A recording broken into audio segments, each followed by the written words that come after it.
నమస్తే అండి. అందరూ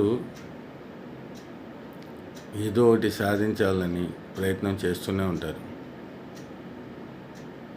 ఆ ప్రయత్నం చేయటం మంచిదే. ఆ ప్రయత్నం చేసేటప్పుడు ఒకసారి ఫెయిల్ అవుతూ ఉంటాం.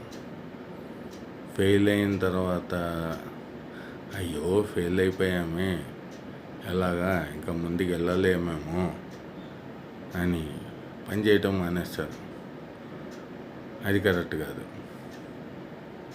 ఫెయిల్ అయితే మరొకసారి ప్రయత్నం చేయాలి. ఒకవేళ అప్పటికి ఫెయిల్ అయితే ఆ విషయంలో పరిజ్ఞానం ఉన్న వాళ్ళ సహాయం తీసుకోవాలి. వాళ్ళ సహాయ సహకారాలతో ముందడుగు వేయాలి. అంతేగాని వదిలిపెట్టకూడదు పని. అది ఇంకో విషయం ఏంటంటే, పనిచేసేటప్పుడు శ్రద్ధగా చేయాలి. ఎంత శ్రద్ధగా చేస్తే పని అంత పర్ఫెక్ట్గా పూర్తవుతుంది.